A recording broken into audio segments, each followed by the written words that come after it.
Well, you're joining us on a very sweaty episode of The Smoke-Filled Room. I decided to go crazy this week because I really needed a cigar. It's been a long week. We're going to talk JB Pritzker, which if you guys have watched more than one episode, you know it sets me off. So I got to be outside. I got to have a cigar to calm myself down. I've never been someone who's big into stunts to try to get views and likes. A lot of people with podcasts do that. I don't really care about what our stats are. In reality, it took me, one of my best friends, it took him 2 years to convince me to do this podcast in the first place because I don't really like the limelight. So I don't care if y'all like it. But, maybe for 1 week, we'll do a little bit of a stunt. You can watch to see just how quickly I faint sitting out in 92-degree weather where it's humid out, all because I'm that desperate for a cigar. So let's see if I can make it through the whole episode. Joining me and smart enough to be inside are two special guests. We've got Kevin Schmidt, state representative for House District 114, also a small business owner as the operator of Schmidt Chiropractic, and the guy who always seems to defy expectations every election. Kevin, what's going on? I'm doing good. How are you? Good. It's glad to have you. Thanks for having me.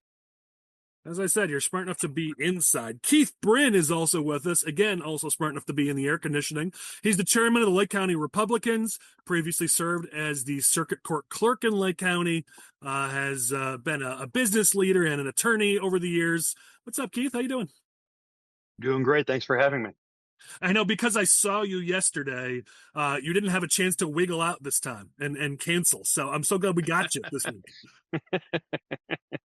You didn't give me a chance. Give me a chance. Exactly. As always, we have, of course, political experts with us. We've got Michael Butler. We've got Chris Jackowiak.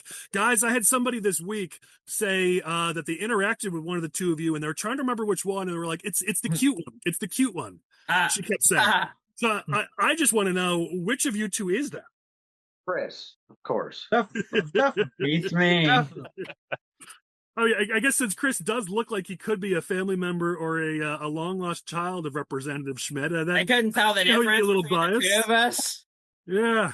I feel like it's pretty distinct difference.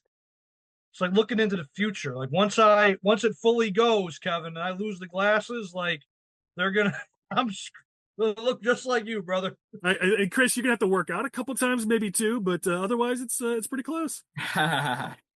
I don't know. Chris has got that like warm, cuddly thing, but I mean, Michael is objectively more attractive, so I couldn't tell who he was talking about. So I don't know. Maybe that'll be our great debate of this episode: is which of the two of our two political experts is the cute one? We'll see who wins that by the end of the episode. We'll see. I know she wasn't talking about me, that's for sure. All right. Well, this is our last episode for 2 weeks. We won't be on the air. We won't be doing an episode next week in honor of Independence Day. So you all will get a break from us next week. So we got a lot to cover, and, we got to cover, be good enough to get people through 2 weeks. So the pressure's on, gentlemen. Let's see how we do this. Obviously, we have to start as we're recording this on Thursday. JB Pritzker is announcing his candidacy for governor in Illinois for his reelection. If you notice, based on his statements and everything he's talking about, it sounds as if he's running against Donald Trump for governor of Illinois, which is certainly something we could talk about. But ending months of speculation. Even on our podcast, we have gone back and forth and back and forth. Will he run? Won't he run? Will he run? Won't he run? We finally have an answer. He is running. Now, is he running to actually be governor, or is he just running because he thinks it helps his run for president? I guess we could discuss. But what do you guys think? I'll start with the representative, obviously having served in Springfield, having dealt with the governor. Curious your take on all this, and then everyone else can jump in. Well, my first response would be, I don't think we should allow a governor to run 3 terms. That's a bit long. And I think he just wants to stay in the limelight and doesn't want to be seen as irrelevant, so he's gonna run for governor. In my area, he's not the most popular in my district. I think he will lose my district this cycle. Definitely depending upon who we run against him. He's definitely beatable, I think. Definitely, he is a beatable governor. Yeah, I'm pulling up the stats, Kevin, because you got me interested now to see how he's done in 114. But of course, Slightly better than Bailey, God, but it wasn't a landslide, I think. it's so hot outside. My computer's like, really, dude? You're making me open up an Excel file while we're sitting out here in this heat. All right, House District 114. Let's see. So, oh, look at that. The Kevin Schmidt win numbers are all so pretty. I got Trump losing it by 1.4. Yeah, you're right. So Pritzker won it by 0.7. So it was real close in your district. Real close, and that was against Bailey. Not going to talk crap about Bailey, but if we have a good, and I think my district is kind of representative of the whole state. So I think if we have a strong candidate, we'll beat him. Interesting. What do you guys think? I think politically, this is insane for him to do this. He can stay in the limelight. He has put himself out there with Gavin Newsom and others as being in the forefront of bashing everything Trump. And I think he's got nothing else to gain from Illinois as governor. When you put yourself out there to be elected, there's always a chance you're going to lose. And if Representative Schmidt is correct and others, and we think so in Lake County, there's a real chance that we have to defeat him. And if he loses here, it lowers his chances of running against anyone else for president in 2028. I think he's gotten everything he's going to get out of Illinois. Illinois is only going to get worse and worse and worse. And if it's under his watch, it's going to be blamed on him. I think he missed a real opportunity to put Juliana Stratton in and step out of the way and put her in as the first Black female governor of Illinois and claim that mantle in the Democratic Party. And he failed. And I think Illinois is just going to get worse and worse and worse. If I were him politically, I'd take all that money and I would do what the Clintons did and develop an office and a support team in every single state so that he outflanks Newsom when this comes around for president again and already owns all the delegates. And he's stupid. He's going to focus on Illinois. There's nothing left for him to gain here.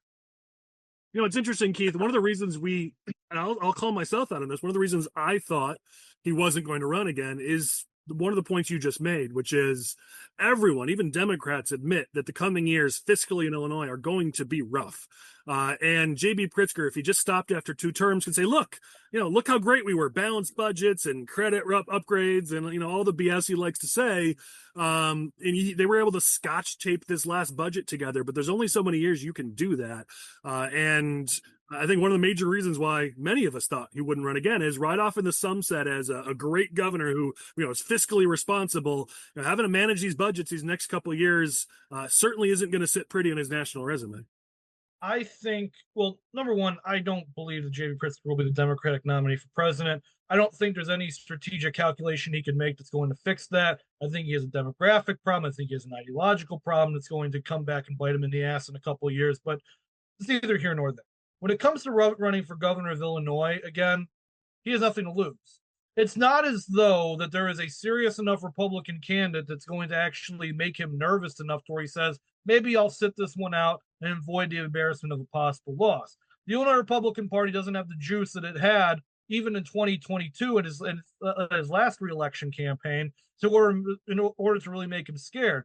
Collin brought up the point that he launched a reelection campaign against Trump, but you have to ask yourself, who's he actually running against? He's not going to make his announcement tailored towards Jim Mendrick. He's not scared of Jim Mendrick, okay? He's not scared of any of the other potential opponents who have come up in our conversation. So, listen, if you're JB Pritzker, you're looking at the political environment, you're looking at your opposition party in the Republican Party, you're thinking, who are these jamokes going to put up against me? You look at the bench and you say, I'm going to walk into this thing, and he might not. I'm not saying he's going to, but you're talking from their perspective. They're going to walk into this thing. And when it comes to the fiscal solvency of the state, the Democratic Party has said time and time again they don't particularly care and about that issue. And there's not a big enough narrative around it that's like this. If the state's economy collapses tomorrow, there isn't an infrastructure in place where they can say JB Pritzker did something wrong, because the current media in this state does not want to say the Democrats did something bad. Now, 10 years ago, the Tribune might have said it. It doesn't seem like they want to do those things much anymore. But in general, I don't think there's a risk for JB Pritzker in his reelection campaign, even if the state keeps going down the fiscal tubes. Michael, you're our resident optimist. Let's bring your Energizer Bunny energy and optimism here. What are you thinking? Well, I think that there's definitely, a liability here for him and running for a third term, right? He's only the second governor, I think, in Illinois history to do that. And you look at, all the issues that our state is facing, especially, on the fiscal side of things, the pension, crisis that we have, the 38% increase in the state budget since he took office in 2019, all the highest tax burden in the country, and Springfield, as Kevin knows, is extremely chaotic, especially on the House side where they're, are we passing these crazy bills that the Senate won't even touch, and they're pulling people off of bills and putting all these, it's just a shell game, basically.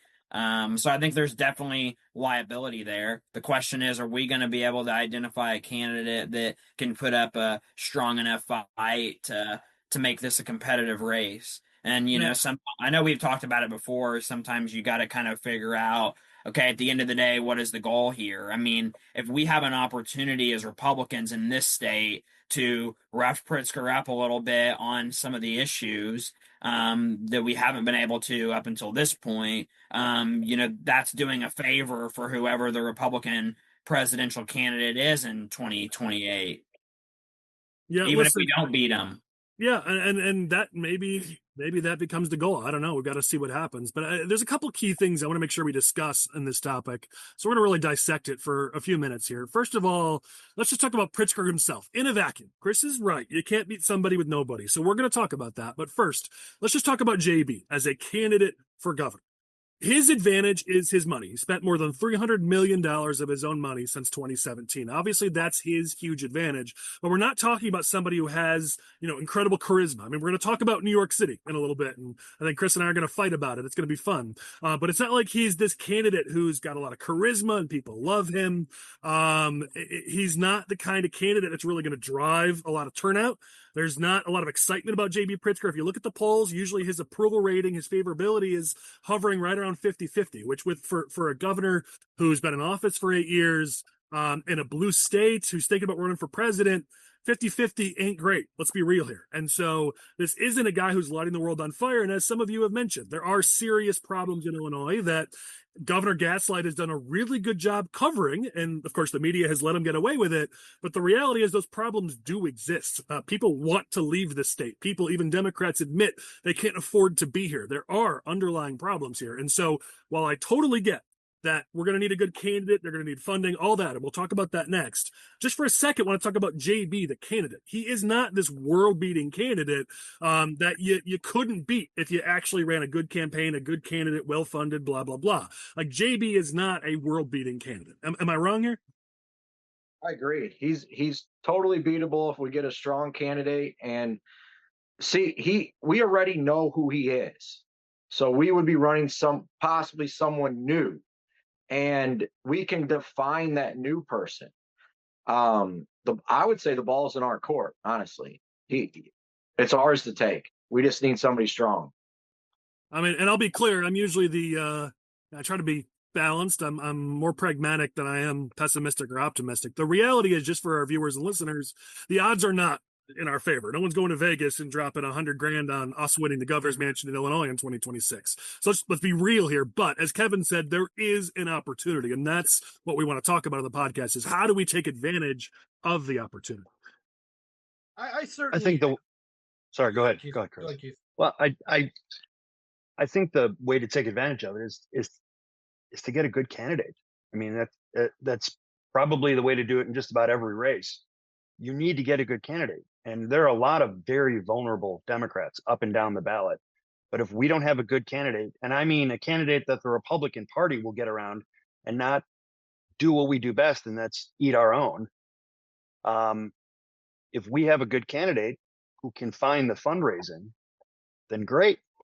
It's wonderful that JB Pritzker is beatable, and he's beatable. He's awful. I mean, good Lord, everything that man touches, the words coming out of his mouth are it's stupid. It's Dumb and Dumber, and everyone has to cover for him. But they do. They do a great job of covering for him. And I think a lot of people in the Democratic Party are getting less and less tolerant of some of the nonsense coming out of his mouth, because I think JB is starting to believe it, the stuff that he's saying, and he thinks he really is the king and wasn't just put there. But that being said, if we don't have a good candidate, we can point out the folly in everything JB says and does, but it doesn't mean anything. Yeah. I certainly agree with you, Collin, that in a vacuum, that JB's not a unbeatable candidate. The problems with beating JB lie in the state's political and demographics, as well as just the fact that the infrastructure of the Republican Party. That's the problem with beating JB Pritzker. Now, if you wanted to beat JB Pritzker, you would need a good candidate. You'd probably need a charismatic moderate or something along those lines, but I don't want to get into those weeds. You need a good candidate, and you also need an information campaign.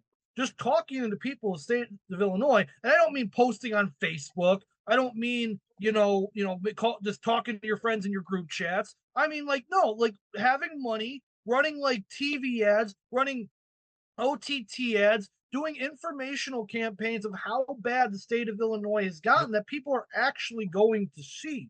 And you could do that from a campaign perspective. You could do that from a party perspective, or you could get a PAC together or a 501c3 or some other type of entity, and they're the ones doing the talking on these issues. But you need to build a narrative in the state of Illinois that things are bad, and if not worse, but they can be better.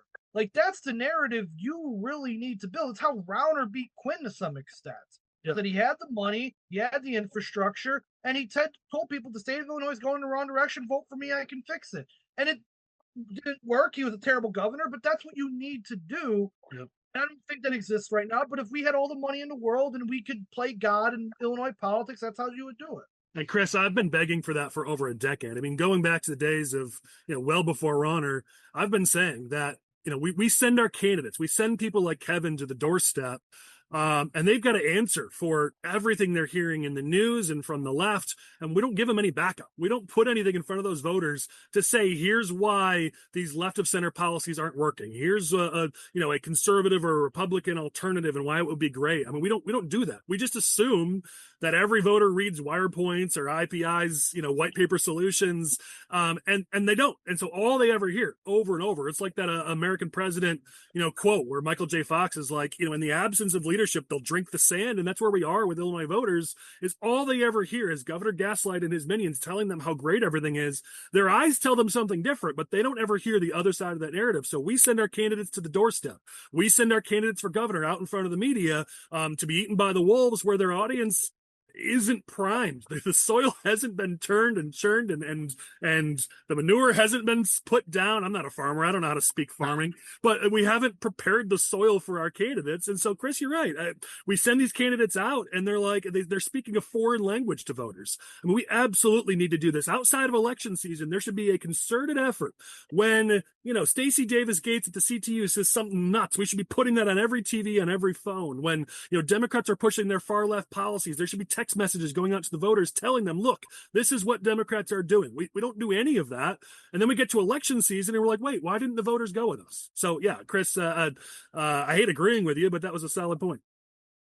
Well, and I think, if you look back over the course of the last 8 years, Pritzker really hasn't had a serious test or challenge electorally, because, the Rauner campaign of 2018, they kind of, pulled back at the end because they saw the writing on the wall. They weren't running, TV ads and mail consistently. Consultants needed to get paid, man. They got to make sure they get paid first before they do more of that stuff. Yeah, and then 2022, we didn't have a single, television ad, not a single mail piece that went out other than what Dan Proft had done. And I thought it was pretty striking when I was listening to some of the testimony when Pritzker testified in front of Congress. And, some of the things they're bringing up were kind of silly or, whatever. We talked about that. But there were a lot of tweets and things that Pritzker had done that were brought up during that congressional hearing that I wasn't aware of. And I feel like I follow this stuff pretty closely. Especially on social media. You're like the social media king. Right. So it was like, wow, there's a lot more here that we could be using like $12,000 grant to a organization that is pro-Hamas. And he had a grant, and they gave a grant to a organization whose stated purpose is to abolish ICE. Like, this is an extreme governor. He's right up there with Gavin Newsom and some of these Tim Walz and these other radical people, and it's not in line with what the people of our state believe. They haven't been given a serious alternative. Yeah, let's talk about that. I mean, who is that serious alternative? Obviously, the only real announced candidate out there right now is Jim Mendrick. He's done well at some events, hasn't done great on fundraising, doesn't have a solid campaign apparatus. I don't hear much from him. Most of us don't hear much from him. So at the moment, it's not inspiring a lot of confidence. There's been other names of potential candidates who've been out there: Daniel Gasti, Ted Dabrowski, Aaron Del Mar, Blaine Wilhauer, maybe some others. But let's make something clear here. As we record this, we are just over a month away from petitions getting passed. Like, we're still talking about, hey, who might announce, and we got to be passing petitions in a month. What the hell's going on here? Well, I think the fact that Pritzker, delayed his announcement as long as he did, and there was a lot of, speculation and ambiguity on what was happening, right? You have Juliana Stratton vacating, not running for lieutenant governor. She's running for U.S. Senate instead. Like, Pritzker was kind of being coy whenever he was asked, are you running again or not? And, it's hard to it's hard to get a candidate to commit and to lock in when they don't know who their opponent's going to be. I mean, now we know, and I think as a result, we'll start seeing some announcements. Look, I respectfully thank Butler for that point, but I think it's way too charitable. I think it's just genuinely a sign of a weak political party.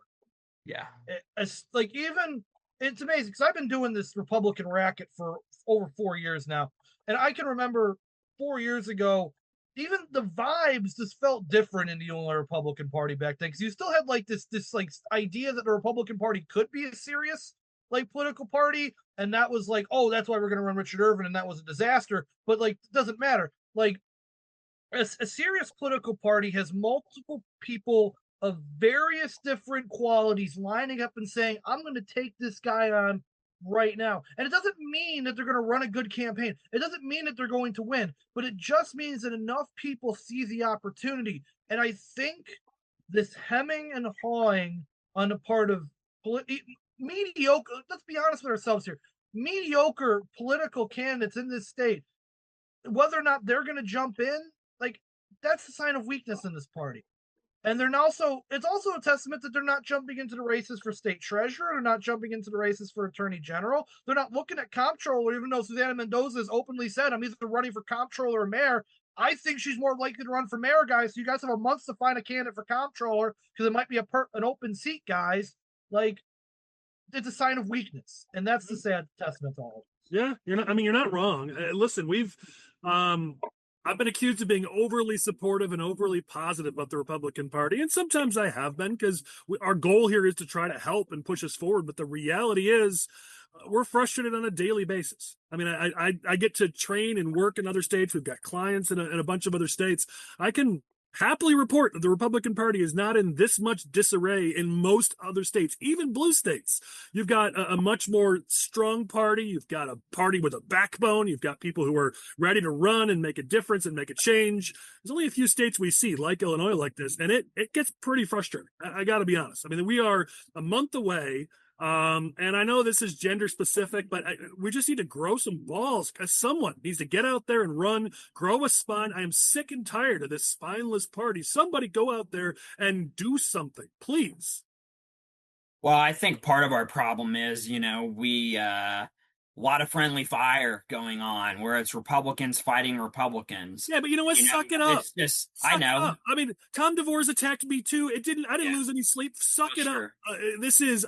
That shows just how spineless we are. How much pain. Oh no, a losing candidate said something mean about me on Facebook. Grow up. I agree with you, but I'm just saying that it is discouraging to some that are thinking about doing things, and it's just, you get attacked more from your own party than you do by the Dems. Yeah, I mean, listen, we get attacked all the time on the podcast. I get attacked. Google it. I get attacked all the time by the grassroots. I still don't know why, but whatever. I guess they have fun with it. But that's part of it. What's the Churchill quote? What? You have enemies? Good. That means you did something in your life. Like, if you're trying to be liked by everyone, if you're trying to just be everybody's best friend, you're in the wrong freaking business. Go out there and do what you know to be right. Petitions start getting passed in a month. Get out. If you're one of these candidates that are looking at it, either say you're not doing it or get off your butt and make an announcement. I'm done with this. I'm done. We're taking next week off. We're off next week. If by the next time we're on the air, we don't have Republicans who have gotten out of the cheap seats and into the actual arena, I'm going to lose it. You want to bet, Collin? You're talking about betting Vegas. You want to do a $5 bet here? I'll bet you $5 in 2 weeks. So we got 2 weeks of recording of the podcast. There is not another announcement for governor as Republican. My point isn't whether or not I think it will happen. It's that it better frickin' happen. So, you're only betting me with my money. So why would I take that? You don't know about my side hustles, Collin. You don't know what I got going on. Something I wanted to talk about here, which is, this gets a little in the weeds, but we're the political group other than, Keith's sort of a political hack with the rest of us at this point, being a party chair. Kevin is an actual public servant. So, he's the one of us that actually has a reputable job and a reputable business. But let's talk a little bit about politics for a second. Who would JB Pritzker want to face? This question matters because JB Pritzker has proven that he will spend money to nominate the Republican he wants to face.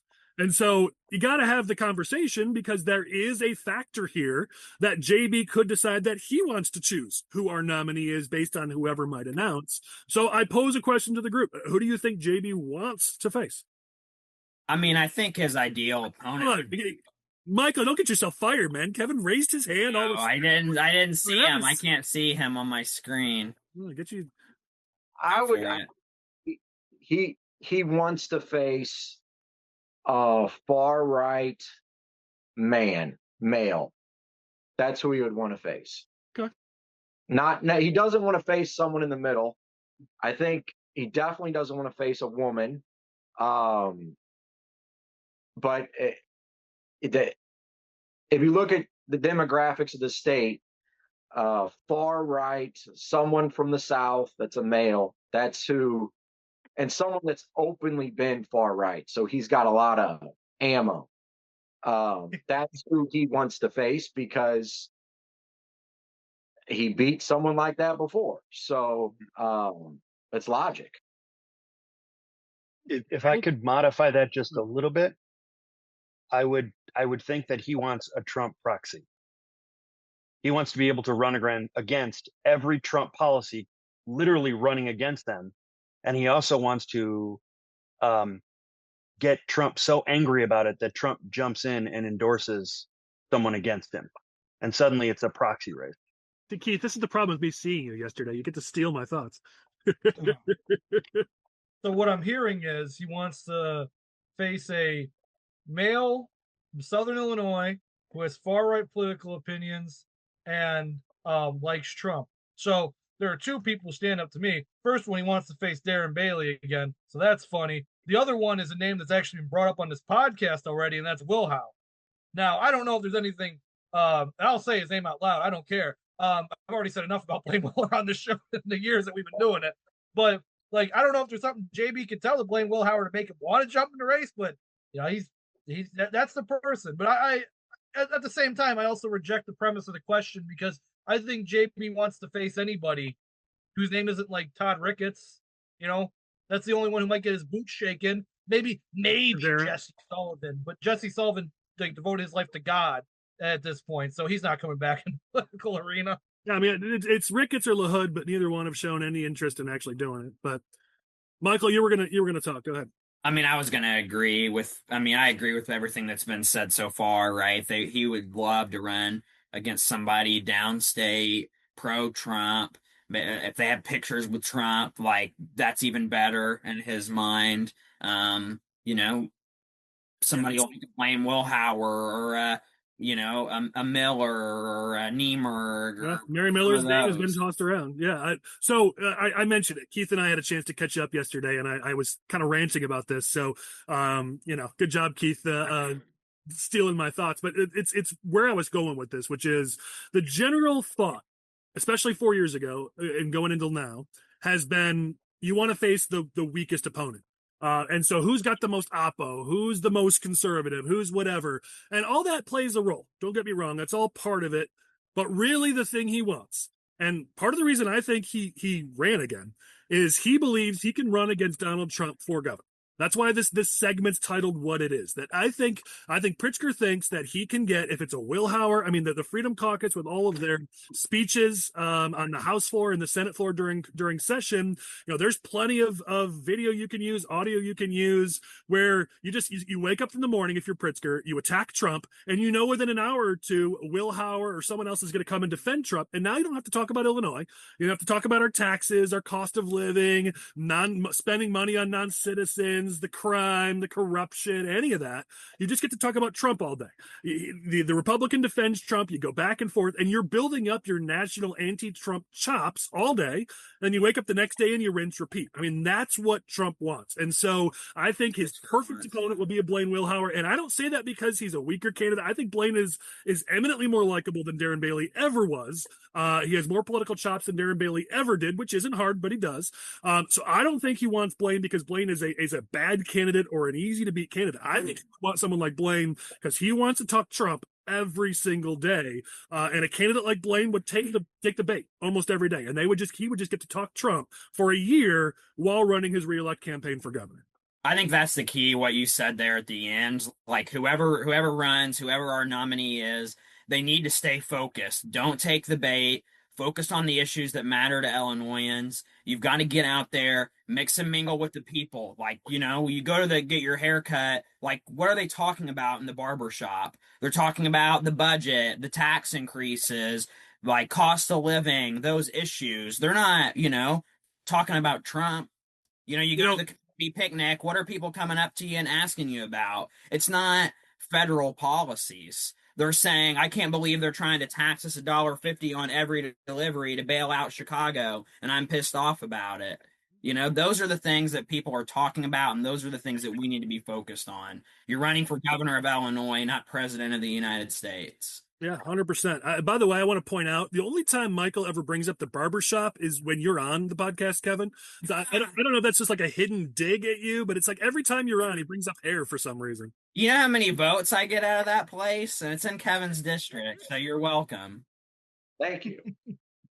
Last discussion topic here is Pritzker chose not to announce with a running mate, not to announce with a lieutenant governor candidate.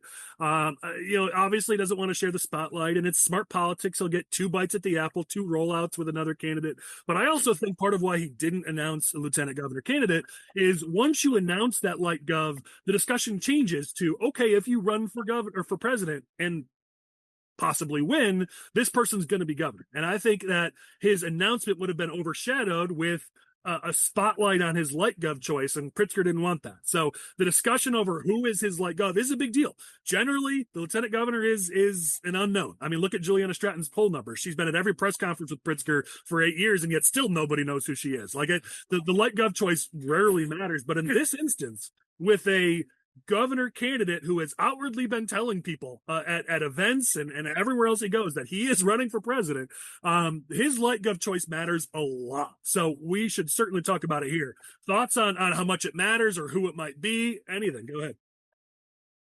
I mean, I think, like you said, it matters more because he has presidential ambitions, and that there's going to be more scrutiny and more attention on whoever that lieutenant governor pick is. And it's kind of similar to like when Trump picked J.D. Vance, right? It mattered more because it was seen as this is who the baton is being passed to, that Trump's going to be in for 4 years, this person's going to run for president next, this is kind of the direction that Trump would like to see that his party go in the future. And that's the same decision that Pritzker is going to be making, is this is the direction that he believes. It'll show us the direction that he believes that his party needs to go in moving forward.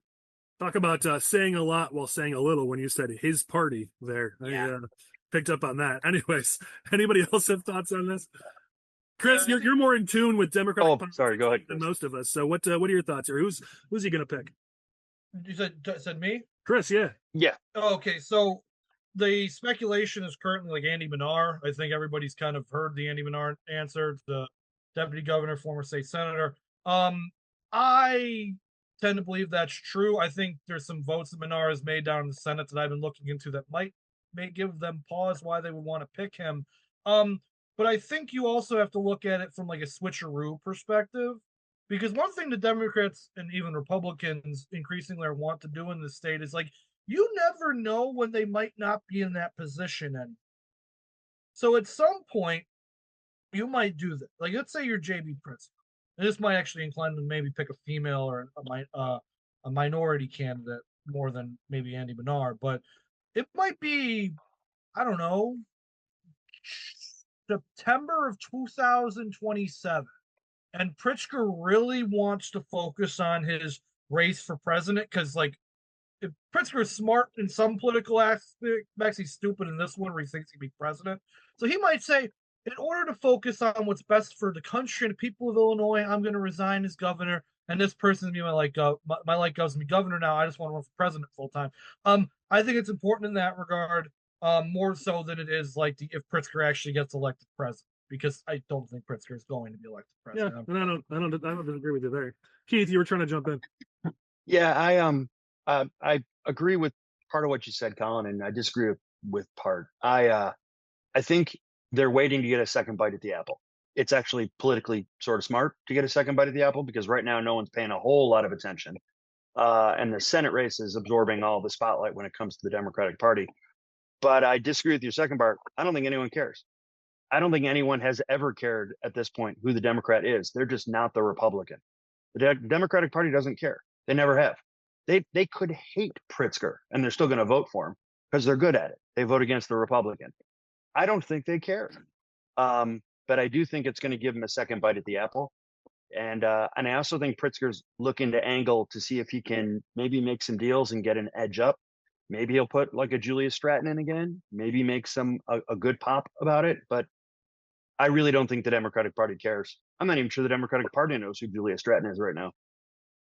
I mean, listen, so here's something we have to do because Keith brings up a good point. We need to do some work on this because this could be a good message point for Republicans. The fact that everyone assumes, whether it's true or not, and it's true, but the fact that everyone assumes JB is running for president. Go down the street. Is Governor Pritzker running for president? Of course he is. Everyone assumes. Every voter assumes. So the fact that that's the case, there may be a talking point here for the Republican candidates and eventual Republican nominee to say this dude's running not to be our governor, but because he wants to be president. You've got to test this, whether it's the party or some actual Republican campaign for governor. Somebody needs to be testing this, and you can't test it with just a poll. This has got to be a focus group because it's 3-4 layers deep. You got to do focus group testing on this. Did you know JB Pritzker is doing X, Y, and Z? Okay, now what do you think about that? Do you think it's a good thing, and would you be happy to know that you're one of the candidates for governor doesn't even want the job? They're just doing it because it's a platform to run for president. I don't know. I don't know if that would move votes or not. Someone needs to go out there and do that research because it could be a really solid talking point for us, but we need some data to tell us if it's actually going to be compelling.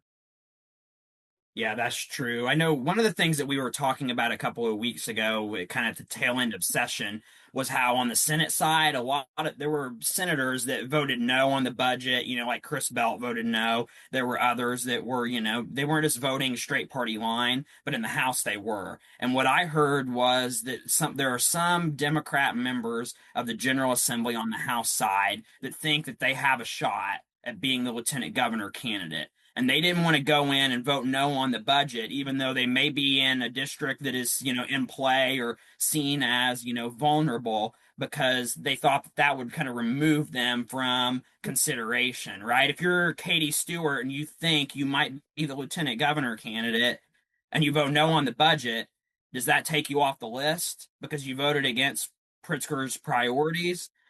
So I have heard some of that. I heard from one of the state reps when I was in Springfield a couple of weeks ago that Katie thinks she has a shot. So we'll see. feel like anybody who they had to change the law to try to protect you from losing your seat probably shouldn't be elevated to let gov, but yeah, that's just me. All right, last thing I want to do is listen. One more rant. Forgive me. Just give me one more rant in here. As we're recording this on Thursday. Pritzker is doing his tour today and tomorrow to announce. And I've talked to a few people who were at some of the events that Pritzker's already held. There's no Republican presence. There's no Republican candidate for governor, which I know we only have the one real one, but they're not there. I mean, there's dozens of media there. Where's the Republican candidate trying to get some media attention and giving the opposite side of the story? Where's the local Republican leaders, holding up signs giving the truth about JB Pritzker? Where's the party? Yeah, they put out a press release that was pretty weak, but whatever. At least they did something, I guess. But where's the big effort here to give the other side of the story? There's so much to use here. I mean, you could say Pritzker by the numbers, and one person holds up a sign that says the number of dead kids under his watch at DCFS, and one of them talks about the number of deaths at veterans' homes under Pritzker's watch, especially during COVID, and one could have the number of abused and neglected in his developmentally disabled facilities. One could have the number of sexually abused children in Pritzker's juvenile detention centers. Another could have the number of government employees who've been caught defrauding the taxpayers under his watch. Another could be the number of tax dollars wasted on non-citizens or pork, or highlight his violent rhetoric. I don't know, something. There's another side to this story that never gets told because do we not want the fight, or are we just that lazy that, we had several days notice. Where are we? Get off your butts and get in the damn game. I'm sick and tired of this. You're never going to change anything. Sitting in the locker room, having meeting after meeting going, how might we win? Where's our latest report on how we could get better at vote by mail? All right, that's all good, but get on the field. Start throwing around the pigskin. Like, you can't score if you're not on the damn field. I'm sick and tired of this. We had days to prepare to get out there and give the other side of the story, but we're nowhere to be found. I said, is there any Republican in sight? Are you hearing anything from Republicans? No. One press release and that's it. Where the hell are we on what should be our Super Bowl, our biggest day? We've known this day was coming. Where is the Republican Party fighting back? I don't want to get you guys in trouble, so you don't have to respond. I think my rant will cover it. All right, let's move on. I've worked up my blood pressure high enough. All right, this is where I'm sure Chris, who's been trying to gaslight us all into thinking that the Democratic Party isn't becoming more progressive and socialist, as the New York City has nominated a 33-year-old avowed socialist to be their next mayor, Democrats continue to show signs of lurching ever further left. And we're seeing this in primaries where young progressive Democrats are challenging establishment Democrats. And people like Chris keep saying, oh, it's not a trend. It's not a trend. It is absolutely a trend. And the voters in New York City yesterday just showed you how much of a trend it is that the Democratic Party in 2025, as they try to find themselves, is going even further leftward than even many of us could have ever predicted. And we just saw it happen in New York. So, Chris, I'll let you start. Go ahead and pretend like this isn't the case, and then the rest of us who have common sense can respond. So I have no idea what the hell you're talking about.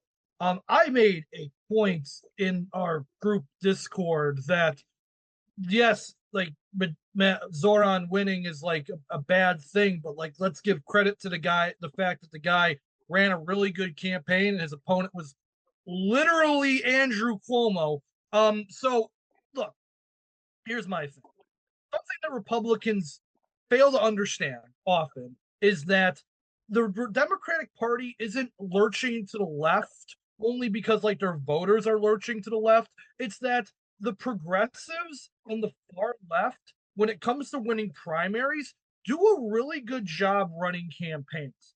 Zoran's campaign crafted a multi-ethnic coalition of voters within the Asian community, within younger people in the Hispanic community. They lost black voters overwhelmingly to Cuomo, and they lost working class whites to Cuomo, but they won their young white voters. They built a coalition, and they worked with other candidates on the ballot because it's a ranked choice voting system in New York. So they were getting crossover support from this person's candidates are also ranking Zoran. This person's candidates also ranking Zoran, and Zoran's ranking this person lower down the ballot, and it worked out in their favor.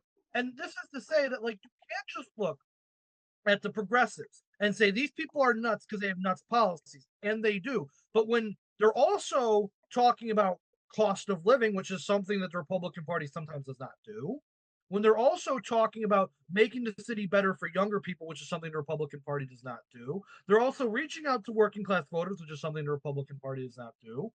When these things happen, you cannot sit back and say, look at the crazy Democrats. Look at them. They're at it again, guys. They're nominating another socialist, but you don't actually look at why they're doing that. Okay? All I'm asking people to do is look at why New York City just nominated a socialist for mayor. It has nothing to do with just like, oh, the Democrats are cuckoo bananas, guys. Look at them go. Part of it, sure, but he ran a great campaign. He had a terrible, terrible opponent. Yeah, listen, I get that, but we've got somebody in Mamdani who has literally come out and said that he wants to defund the police, that taxation isn't theft, capitalism is. He wants to end cash bail, sounds familiar, decriminalize sex work, repeal mandatory minimums and reduce sentences. So much of his platform, by the way, first of all, has been enacted in Illinois. So the Tribune's right. Like, yeah, we've seen this before. Good luck, New York. But he ran on an extremely far left agenda here or platform here. And you're not wrong. He ran a good campaign. Some of his videos, there was actual personality. He was likable. Like, I get that. And we struggle with that as Republicans to actually run interesting and likable candidates. But this dude ran far, far left. And it's not like he's the only one. I mean, LA did this 3 years ago. Chicago did this 2 years ago. This isn't a one-time thing here. I'm not saying it's a one-time thing. But like, look at Brandon Johnson. So Brandon Johnson got to where he was because he had all of the momentum in the late stages of the first round of the mayoral election, and he developed the coalition necessary to win. He won the North Side progressives, and he won enough of the black vote that pushed him to the right. There was no hold on. There was no coalition, Chris. Let's be clear. The exit polls in Chicago, in LA, and in New York have now all proven this, that it wasn't a coalition because Cuomo won amongst black voters. Cuomo won against Hispanic voters. It was middle to higher income voters, especially whites and Asians. That's it. Don't tell me that's a coalition. That is white liberals that are electing these candidates. You have to. This isn't like Chicago. New York is not like Chicago, where white voters in some areas give 95% of the vote to one candidate, and black voters in some areas give 95% of the vote to the other candidate. It's not as polarized racially as Chicago. So when Zoran wins 40% of the Hispanic vote and Cuomo gets 60, that's different. When Zoran gets 30% of the black vote and Cuomo gets 70, that's different than it is in Chicago. It's different demographics. And yes, I agree with you that much of the reason why Zoran won was because of like the upper middle class, young, not intellectual, but yes, intellectual, like young professional vote. Yeah, that was his real base. We know that there was his real base. The people who are Butler and I's age, who either have a job over $150,000 a year, or whose parents make over $150,000 a year and pay their rent in New York City. Yes, that was the coalition. But you can't write off these progressives as just cuckoo bananas and just keep expecting to beat them. They are better at organizing than the Republicans are. They are better at organizing than the establishment Democrats are. And if you don't take them at their word and you don't take them seriously, you are going to keep losing. Yeah, I mean, the local soccer mom is better at organizing than Republicans are, but I take your point. I get it. All right, the three of you who haven't had a chance to jump in. I mean, you're seeing what happened in New York City. What do you got? What are your thoughts? So I think in the cities, people are moving further left, but as a country as a whole, I think we're moderate in the center. But the urban areas, I do think, are becoming more extreme. Well, and I also think for a lot of people, it was kind of an opportunity to protest, from the Democratic side against the establishment, right? And obviously Cuomo was a weak candidate, right? He had a lot of baggage, a lot of issues, and people were looking for something different. And they kind of wanted to, give a middle finger to the Schumers and that part of the Democratic Party, and they did. But that's the point here, right? That Democrats are trying to find themselves after, in their minds, inexplicably losing to Trump in this last presidential election. They continue to try to find themselves and figure out what do we need to do as a Democratic Party, and they're having a fight on do we stick maybe slightly more towards the center with more of the establishment types, or do we go far left? I've brought this up before, but here's some examples of young progressives who are coming out and challenging that establishment Democratic Party. You've got Steny Hoyer is being challenged by somebody 50 years younger than him in Maryland. You've got in California, you've got Nancy Pelosi is being challenged by a 39-year-old who worked for Bernie Sanders and AOC. Brad Sherman, who's 70, is getting a challenge from a 37-year-old. Obviously, we've talked about Zhackowski when she was in, when Kat Abugazala came out against her, and Kat's 26.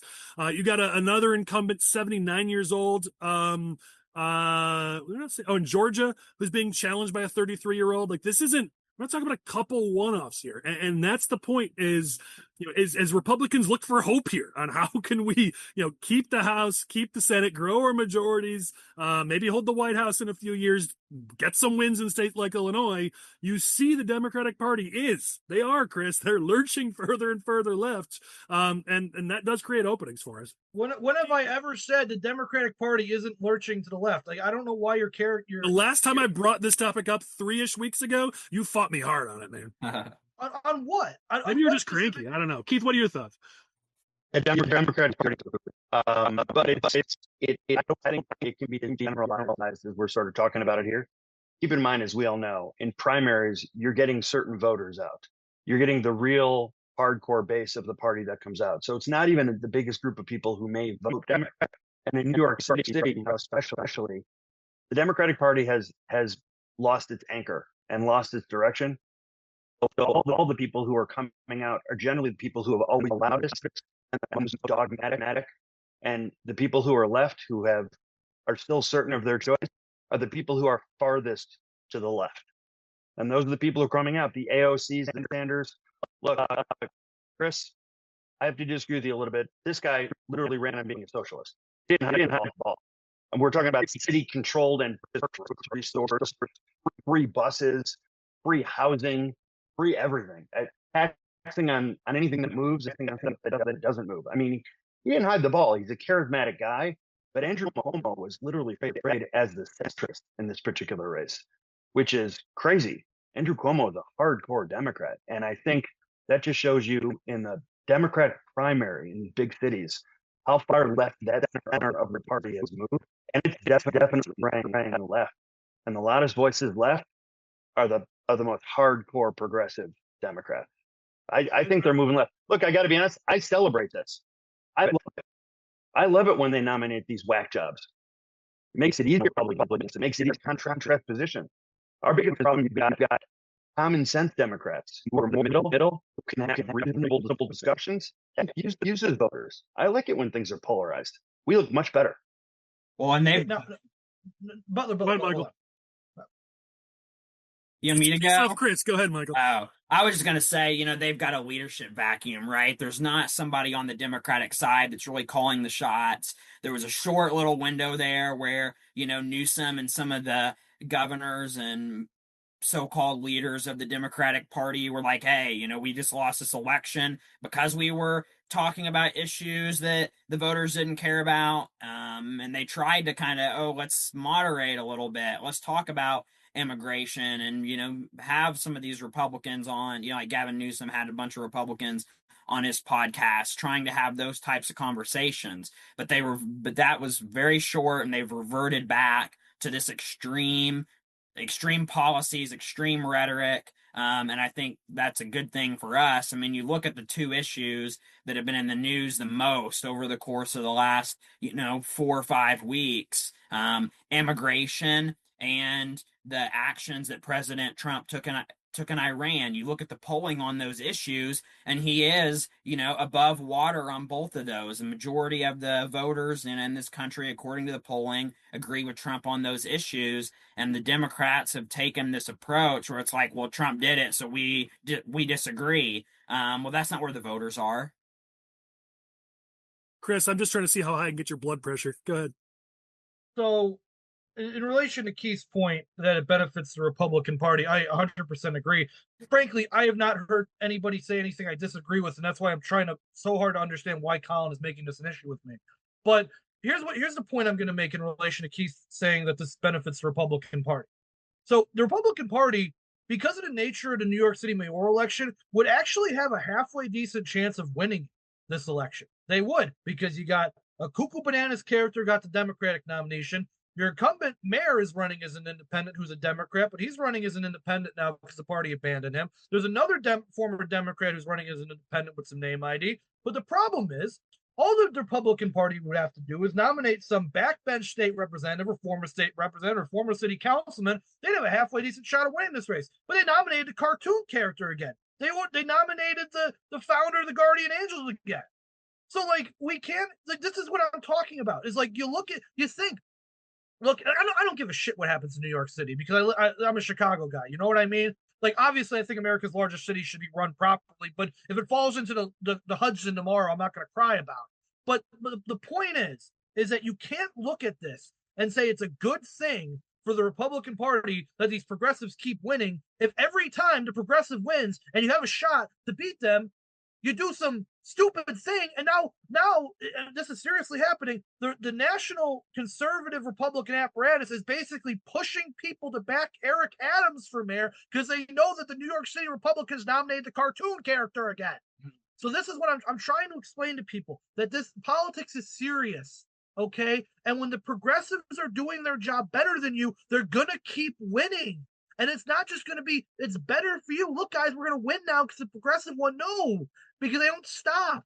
They don't stop knocking on doors. They don't stop making phone calls. They don't stop doing grassroots organizing and coalition building. They keep doing it because they're genuinely earnest in everything they believe in. And until the Republican Party recognizes that and doesn't just keep thinking, well, those Democrats, they voted to legalize prostitution again, man, we're just going to walk into this thing. And then they lose. Imagine a scenario where Zoran actually is the mayor of New York City because the Republicans got like 16% of the vote, and then Zoran he's going to get like 39, and then Eric Adams gets the rest. And it's like, wow, imagine if the Republicans, maybe if they nominated somebody good, they could have won it. And now we're looking at, oh no, did you see New York City? It's a disaster now because they voted for that idiot. Like, you can't do this. We have to think politically. We have to think intelligently. We can't just laugh every time the Democrats nominate somebody stupid. Yeah, well, I mean, Kevin Schmidt is a good example of that. You got to work your butt off like Kevin does, knock on doors, talk to voters, and you win. So no one here disagrees with you, Chris, that we got to get out there and work. But we can also talk on this podcast about how things look at the higher level. Listen, I want to leave with this before we go to our next topic. The Hill, there was a couple of quotes in here that I thought were just crazy. So a Democrat was quoted in this article, 6 members of Congress have died in the last 16 months. This article is a couple months old, so not necessarily that exact timeline, but all of them were Democrats over the age of 65. I didn't know that. That's freaking crazy. When this Congress convened in January, there were nearly 120 members who were 70 years of age or older.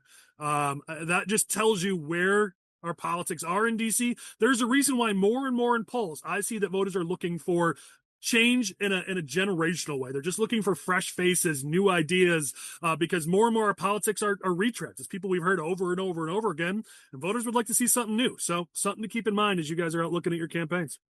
All right, we're going to go through our remaining topics much more quickly. Those were our meaty ones. Let's talk about this. Since we don't have another podcast here before July 1st, we should talk about Illinois citizens on July 1st are going to be paying more to live in Illinois. Gas taxes are going to go up another 3%. You've got the Chicago minimum wage is going up. You've got new taxes on sports betting, on short-term rentals, on tobacco. Our friend Patrick Sheehan, state rep down by you, Chris, pointed out that a new tax on things like renting golf carts is happening. He said it's getting harder and harder to catch a break, and he's not wrong. You live in Illinois, seems like every 6 months there's new taxes, new fees, new whatever going in here, thanks to Democrats who are making it harder and harder to afford to live in this state. So let's talk about that Democrats keep raising the cost of living in Illinois. Yeah, I'm looking at the list here. It says, gas tax, cigarette tax, parking garage tax, rideshare services, streaming services, sports betting. I mean, it's just one thing after another, and it's, $1 here, 15% there, 20% there. Like, it's just one thing. And we already have, highest tax burden in the nation, and they just keep looking for more ways to tax us. It's insane. Kevin, go ahead. Yeah, so this is how we win elections with this topic right here. This is what the people care about. This is what they're talking about. This is when I go door to door, when I talk to the people, that this is top of the list. At least it is in my district, and it shows that the Democrats are out of touch with working people. They're completely out of touch with them. They're extremely ideological, and they're not thinking practically. So this needs to be our leading message right here, and this is how we win. 100% agree, Kevin. So I think this is it's kind of an interesting, weird feedback loop with all this. Is that you're exactly right, and the representative is exactly right. Cost of living is first and foremost of everything. But the irony is, in Illinois especially, the Democrats will make it so expensive to live here that then they'll complain it's so expensive to live here, and they'll start giving away free stuff and taxing people more, so that people who can't afford to pay just start getting it for free, like what he's promising as a socialist in New York. It's sort of a self-fulfilling prophecy of the Democratic Party at this point. Yeah, you're not wrong. All right, well, I promised we'd move through. Let's go to the next one. This one doesn't have to be long. It's interesting. I saw this come out that a number of communities are going to be hosting their next No Kings rally on July 4th. And this one hit me. Anybody who knows me knows I hold our government, our political process to a pretty high regard. And to me, there's nothing more precious than someone giving you their vote. You got to respect it. You got to have integrity in office. And when it comes to, Independence Day weekend, listen, you set politics aside. The number of Republicans, Democrats who have shaken hands in parades and said, listen, today's about America. It's not about politics. Like, to me, when I saw they're going to be doing, and it's not nationwide, it's not every community doing these No Kings rallies, but that a number of them were going to be doing their next rallies on July 4th, on Independence Day. This one just made my skin crawl. So I asked my wife, I just said, hey, listen, you're less political. You're a little more in the center. What do you think? She didn't think it was as big of a deal as I did. So I'm curious, is this just me that, to me, that just breaks my sense of I don't know what, of the sacred nature of our patriotic whatever, or am I just too sensitive? I think it's just more evidence of how out of touch they are. And, hey, if they want to protest on 4th of July, that just means more burgers and Busch Light for the rest of us, right? A little more room in the swimming pool. Go for it. I mean, down here, they've not had, great turnout at some of these things. I was talking to one of the boss staffers this morning because I saw that they were going to do a protest outside of his office. And she said the last one they only had 5 people show up, and that was in St. Clair County. So they're struggling. And, these signs that they hold are just golden, right? Because they're so absurd. They're so far out there, yeah, come to O'Fallon where Trump got 55% of the vote and hold a sign that says, F Elon and protect trans kids, and let me know how many votes that gets you in the next election. Because they're in this echo chamber and they're all talking to each other, and they think, oh man, we're gonna get out there on the street corner and we're really gonna show them Trump's gonna be stressed out about this one, guys. And it's like, all right, go for it. Not a lot of people agreeing with the Free Palestine signs down by you. No. So is it just me? Honestly, this just like my sense of sanctity. It's like it's Independence Day. Like, we've made so many things political. Can we just for one day set that aside, please, and celebrate our country? No. And you know what? That we knew that was going to happen as soon as they started kneeling in the NFL and taking sports away and making everything political. Everything is political. It doesn't matter anymore. There's nothing sacred to any of these people. Most of them are paid protesters. I want to congratulate them. Great. You did great. We still don't have a king in the U.S. Congratulations. You win. But you know what? They're going to find a reason to protest. They always do. And it doesn't matter. Orange man bad. It doesn't matter. frankly, I mean, to more directly address your point, like politically, I don't think it hurts us in any way, shape, or form. Like these protests aren't doing anything. Like they really aren't. They get a little bit of publicity, but like you saw in LA, like when they go bad, they go really bad. So like I don't see this hurting the Republican Party in any way. At worst, it's neutral, doesn't mean anything like you're worried that it might not mean. But at most, you can maybe it's worth a Facebook post, probably. Maybe not the day of 4th of July, maybe the day after. It's worth talking about in some way. I would grant it that. Sure. All right, maybe I'm just a snowflake. I don't know, but I still want to celebrate my country. God forbid we be proud of the country we live in. Whatever. All right, this one, listen, we're going to get in the weeds for a second, but I had a light bulb moment this week. I was reading a couple stories. There's one here in the Tribune about how Illinois must build 227,000 units in 5 years to keep up with housing demand. There's an article in the Naperville Sun about DuPage wanting to establish a community land bank to incentivize affordable housing. And there were different quotes, and especially in this one, in the DuPage article, there's a quote about how the median sale price in DuPage was $425,000, and Deb Conroy, the DuPage County chair, doesn't like that. She wants it to be lower. And it kind of clicked in my head. And I want to explore this. Maybe it's in the next poll that we do, that we throw a question on there. I don't know. But to me, I finally figured it out that in Illinois, Democrats don't want your home values to go up. Even though that is for many people their largest investment, their future, their retirement. For most people, that's the investment that they're going to pass on to their kids, their grandkids. This is their future. And so you want it to increase in value. But in Illinois, Democrats are so hyper-focused on making sure that the lowest income individuals could buy that home, that when they see a home increase in value, they think that's a bad thing. Because Democrats aren't ever really focused on the actual working families in this state, the actual people in throughout the suburbs, especially where property values have increased at the lowest rate in the entire country. Democrats actually think that's a good thing. That's not a bug. That's a feature to Democrats in Illinois. And I have to imagine that to a lot of suburban taxpayers, that would not be a message. I've never seen it tested, but that would not be a message that your swing voters, even some soft Democrats, would be happy with. That Democrats don't want their homes to increase in value. But I think if you press them on it, you'll find some Democrat at some point who admits, yeah, we don't want those home values to go up. Am I crazy?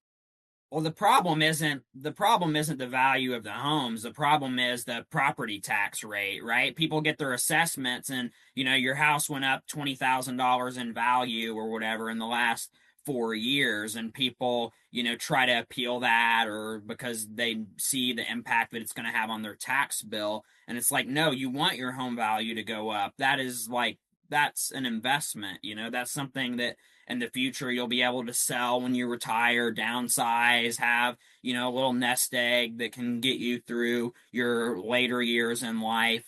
It's all about the property taxes. And if you want to do something about that's a major factor that is keeping home values down. I don't disagree with you, Michael. I'm simply pointing out that to Democrats in Illinois, they don't consider that to be a bad thing. What you just described, that those property taxes are keeping the home values down, they think that's a good thing because that creates more affordable housing. That's their viewpoint of it. And to me, you look at all these suburban families, all these working families who that's their future, and Democrats actively want to keep it down, want to reduce that value. I think that's a big deal.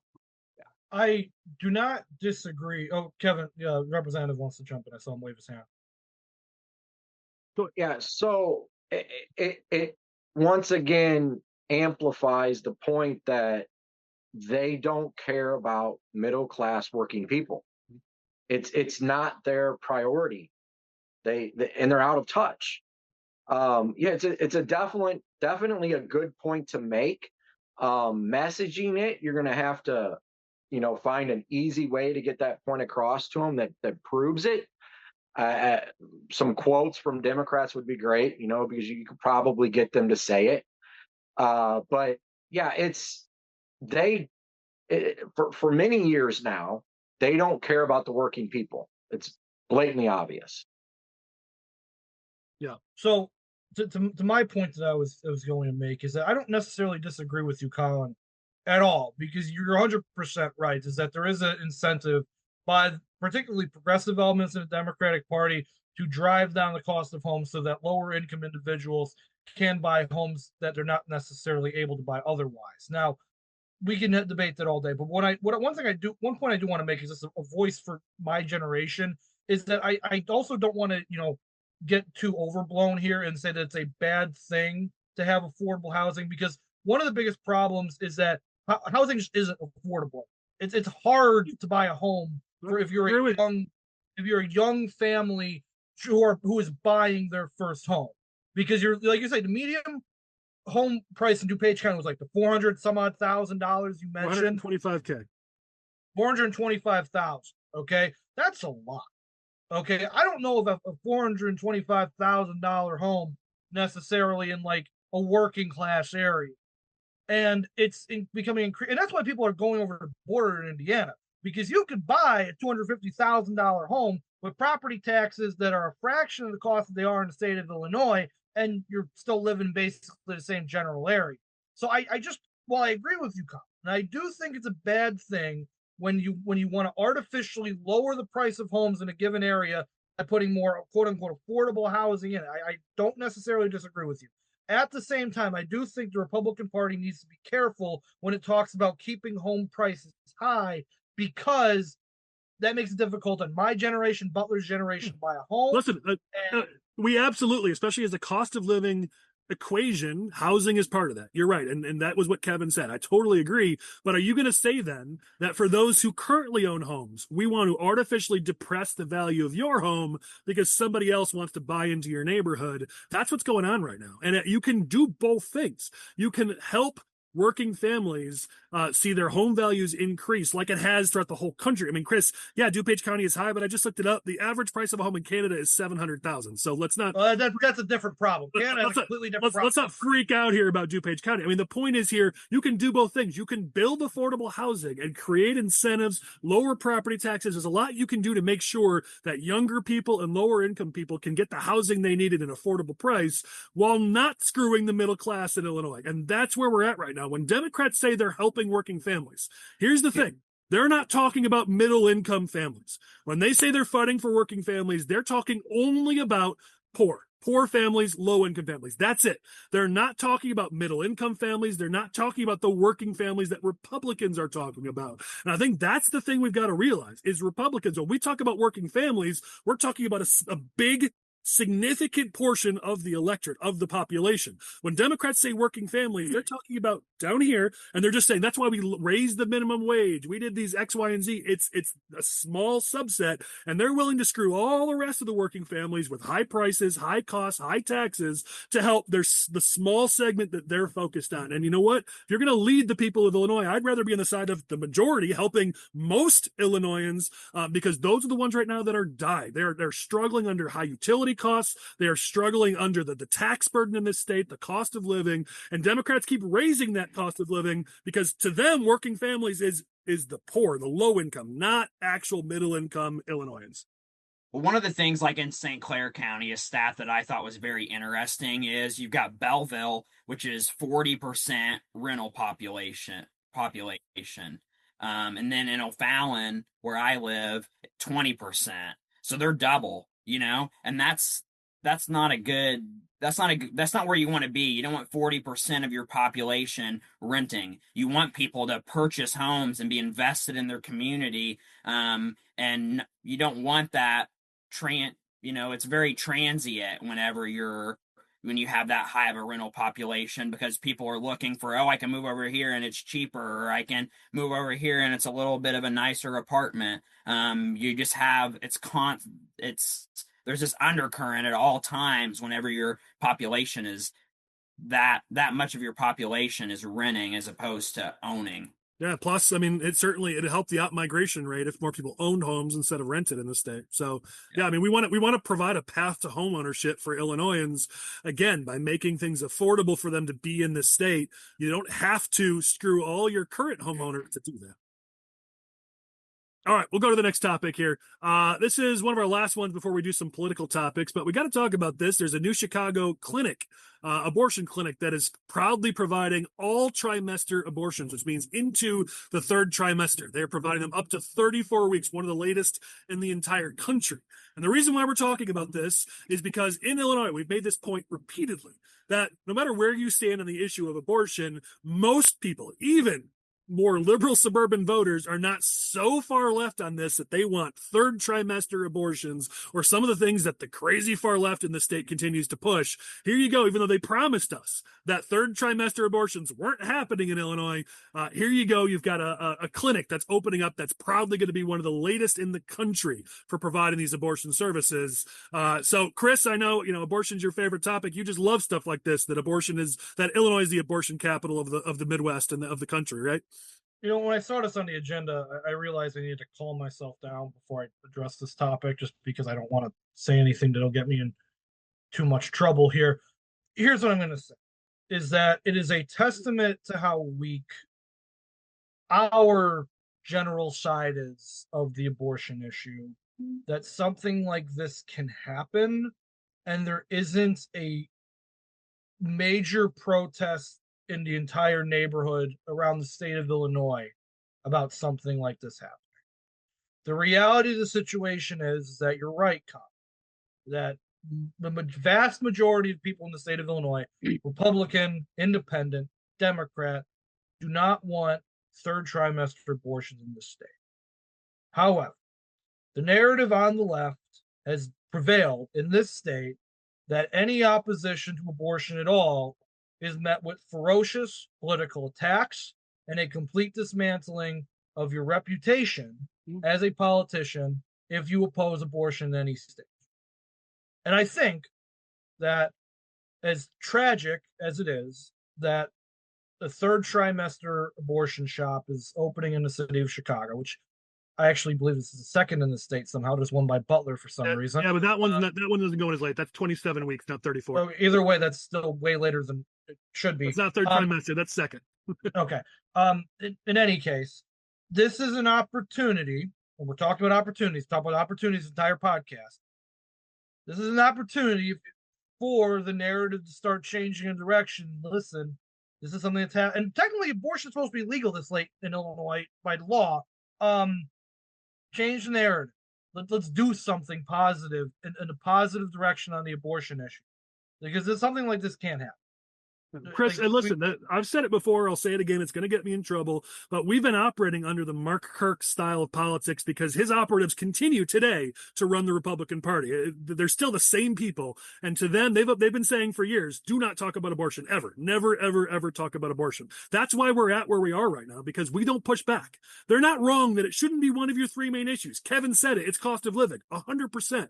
But because we're so afraid to even touch the issue, to even push back on the craziest of things, we've allowed the left to own it in Illinois because we don't even get on the playing field. And when you talk to voters and you let them know just how crazy and how nuts the Democrats are on this issue in the state, they go, oh, wow, I had no idea.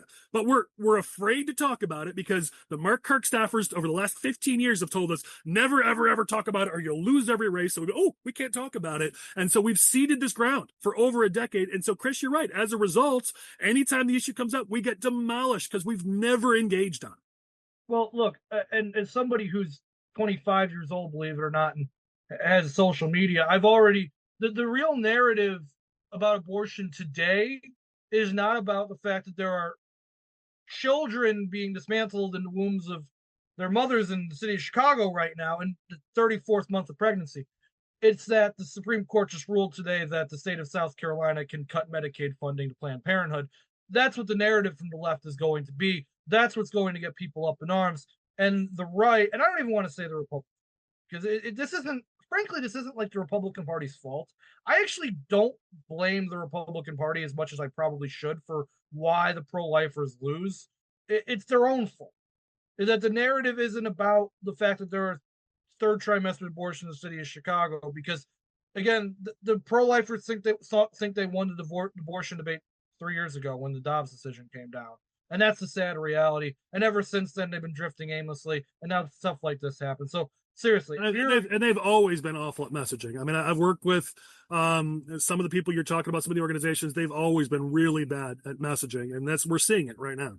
Yeah. So listen, if you're a member of the pro-life cause, the anti-abortion movement, family issues in the state of Illinois, listen, there is an opportunity here. Please do it. There is nobody outside of those cuckoo bananas people that we keep talking about wants third trimester abortion in the state. you have an opportunity here. Let's get this thing shut down. Like, please, it's supposed to be illegal in this state. It's supposed to be illegal in the state by the letter of the law. Let's get this thing shut down. Write your representatives. Start an organizing campaign around this, and maybe we could do some positive good in the state of Illinois around this issue for once. I don't want to drag anybody else in to talk abortion if you don't want to, so no worries. But anyone else has final thoughts, go ahead. I mean, I just think, like you said, it's an opportunity to draw a contrast between, our position on this issue and what the Democrats are advocating for. Third trimester abortions, they repealed parental notification. Like, they are very extreme on this issue, and we're trying to shut down crisis pregnancy centers. And here we are, still trying to figure it all out. Listen, we're not saying make this your top issue. We're saying use this as yet another proof of how nuts the Democrats have become in the state. It's the abortion isn't the issue. This is just another example of how crazy progressive Democrats are. That's how you use this. We're not saying to make it your top issue. I want to be clear about that. Yeah. All right. Go ahead, Keith. I'm so sorry. It makes me sad. 34 weeks. I don't care where you come down on the abortion spectrum. 34 weeks is a baby. I mean, it's murder.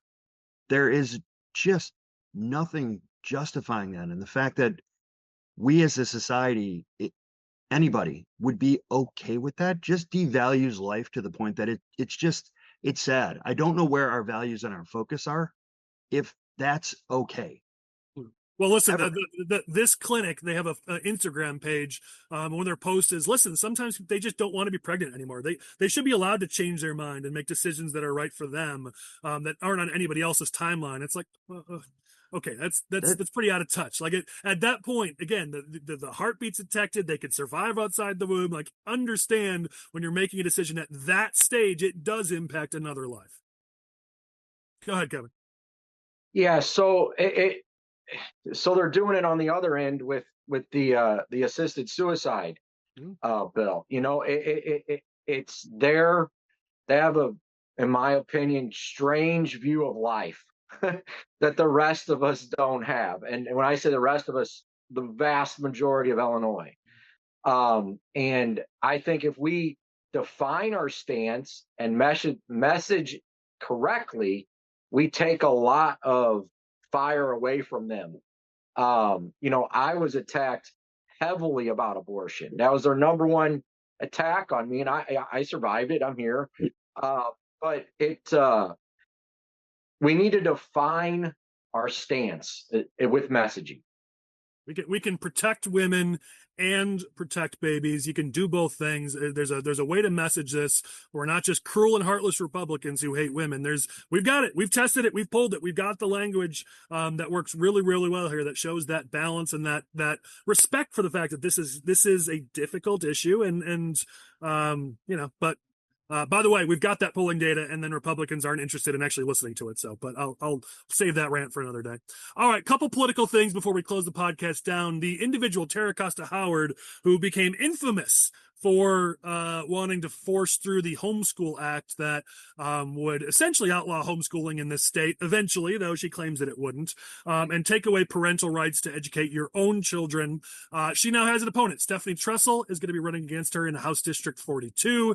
Already Awake Illinois and some other groups are coming out for Trussell. I don't know her. I'll be honest. All I know is, like, after her run with Bailey, she's kind of been looking for something to do. She's kind of been struggling. What's she going to focus on? What she's going to do? So I'm glad she's got something here. I don't know how good of a candidate she's going to be. I don't want to color her. I wouldn't hold her responsible for Bailey's poor campaign. So I'm going to give her the benefit of the doubt and say, hey, well, I'd like to see how she does. I'd love to see Tara Costa Howard get a solid challenger because, especially on the Homeschool Act, there's got a lot of people that are going to want to come after her in that district. Not saying it's necessarily a district that's in play. I mean, it's definitely it's a D13 district. So I understand it'd be a tough one, but I'm glad to see that Howard has an opponent.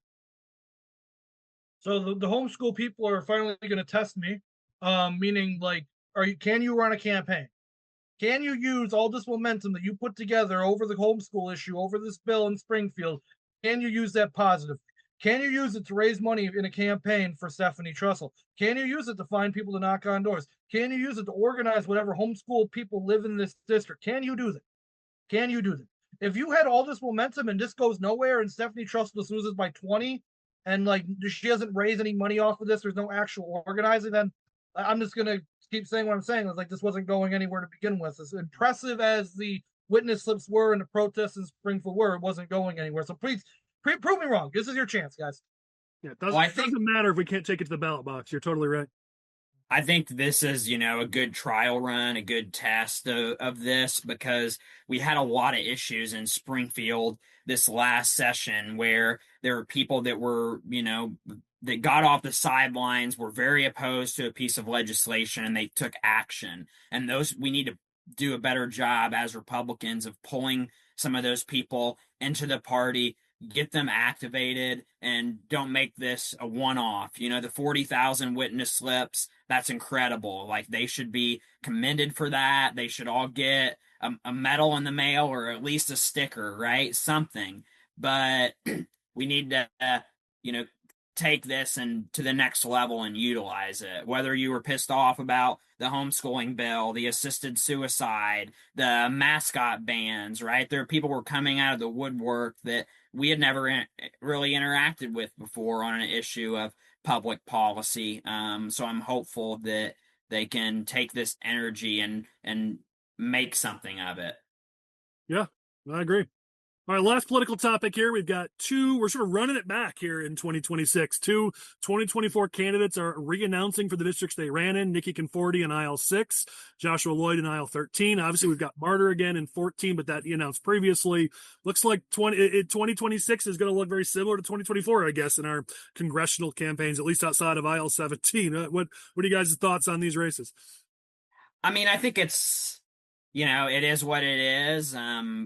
Niki Conforti ran a decent campaign last time. She was one of the closest congressional races in the state, I believe, when it comes to actual votes, the closest. But I think if you're somebody that's, looking to invest in a race or looking to get involved in one of these races, one of the questions you have to ask these candidates is, what is different in 2026 compared to 2024? Maybe the elected official that they're running against has, taken some bad votes or done something that is, detrimental to their campaign, or maybe these candidates have learned from, their experience in 2024 and they're going to do something differently. But they're going to have to make that case. It can't be, just a retread and a copy paste of what they did 2 years ago, because obviously that wasn't effective.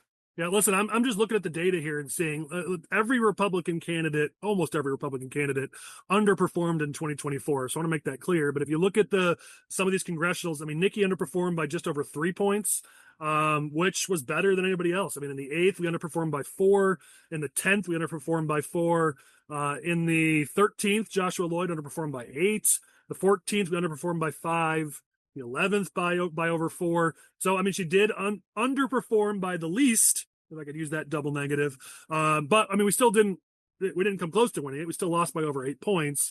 Niki is a very likable person. She's got a great background, hasn't shown she can raise money. We really do need to see some improvement there so we can run a campaign. I mean, imagine if she's able to raise some money. As Chris said, she did overperform a lot of the other candidates. If she could raise some money and run a good race, a lot of people don't like Kasten. She could at least overperform that 8-point loss from last time, which helps us up and down the ballot throughout that district. So that's my hope. Frankly, unfortunately, I'm more interested to see how many more Democratic members of Congress announce they're not running for re-election to see than what Republican candidates are re-announcing that they're running. Like Danny Davis, like, let's go, buddy. Like, I want to know. Like, I want to know how many candidates we can get into the aisle 7 primary. Like, that's going to be a lot. Or Chewy Garcia, if he doesn't run for re-election, ooh, that's going to be a good one. So, if you're like masochist like I am, and you like watching Democratic politics, it might be a good year for you. Republican Party politics, and not so much. You might want to find a new hobby. I mean, listen, it's like a record-breaking number of candidates at this point in the 9th. I've given up trying to keep track of how many people have announced in the 9th district. It's crazy. All right. Got to cool off here before we finish off the podcast. All right, second to last segment as we start to close this down. It's our news you can use. This is our quick hits. We go through this pretty fast, but some of the things in the news over the last week that you need to be aware of, if you're one of our viewers, one of our listeners, things you should be talking about. Here's the first one. So census data for the year, the estimates have been released, and a couple things. It always looks bad for Illinois, but a couple things that looked egregious, especially in Illinois. And thanks to WirePoints for flagging this data. Among residents 18 and younger, Illinois saw the worst drop in the country. And amongst working age residents, we saw the sixth worst drop in the country. We've talked a lot lately on these podcasts about the future of Illinois. When you see this data, that really portends badly for the future of this state. You see this pain, not today, because there's not a lot of 18-year-olds paying a lot in taxes, but you want to talk about how bad our budget looks today with how many working age residents, and especially our future business owners and workers and everything else that are leaving this state. That's a real bad sign for whoever has to be that elected official making a budget in 5, 10, 15, 20 years. I mean, the trend line is not in our favor in this state. Like Kevin, we'll see if Kevin is crazy enough to still be there doing those budgets in 10, 15 years. But you see this data, this budget's only going to get worse. Well, and we're going to lose another congressional seat probably for sure after the next census. You know, there are some estimates say we might lose 2. I mean, we're just hemorrhaging people. Well, the only reason why the overall numbers looked okay was because of all the migrants, balancing out our losses. But yeah, you're right, Michael. It's not looking good for us on the congressional level or the electoral college level in Illinois. All right, let's go to the next one here. So, kudos to a few Senate Republicans, Steve McClure, who was going to join us but didn't have enough time to do the whole podcast this week, so we'll get Steve on soon in the future, and Jason Plummer. They called out Pritzker for this. There's been calls for years, bipartisan calls, to reform the Prisoner Review Board, PRB, and Democrats in Springfield, Democratic leadership in Springfield put a brick on that, and instead they pushed forward something that was more fake reform than actual reform, and Plummer and McClure called them out for this, talking about how we had a chance to actually reform PRB and keep violent criminals off the streets, but instead we get this fake reform that shields PRB members from being held accountable, hold on here. What's the rest of it? I don't want to mess up their quote here. That makes it more difficult for the PRB to keep violent criminals off the streets. There's a number of things they point to with the problems at PRB. I don't want to get stuck too much in the weeds here. But of course, Pritzker's happy to sign this because as much as he likes to claim that he's all about ethics, the reality is he's just another machine Democrat in Illinois who benefits from things being as broken as they are. So another situation where JB Pritzker says he's for ethics reform, but then isn't actually doing anything to impose ethics reform in this state. All right, I'm the only one that cares about that this week. I get it. It's in the weeds. I get it. All right, IDES has released their report for May jobs numbers, and as they always do, they look back another month and adjust their numbers. And it seems like this happens a lot in Illinois, where they tell us, oh, no, it was great. We gained jobs. But then 2 months later, when they do their revision, that changes. They initially told us in April that we gained 4,100 jobs in Illinois. The reality is, now that they've adjusted the number, we actually lost 2,400 jobs in April in Illinois. And if you watched our podcast last week, you'll know that there's a few thousand jobs on the chopping block, about 3,100 jobs on the chopping block right now in this state. So yet again, we see even more figures that show exactly why our economy in the state lags all of our neighbors in the Midwest, let alone most other states in this country. Yeah, this is another opportunity where we can highlight how Democrat policies are destroying working class people. I mean, the number one thing, working class, meaning you have a job. It's pretty simple. The Republicans are for jobs, we're for working class people, and the Democrats are not. It's a pretty simple message. Yeah, you're right.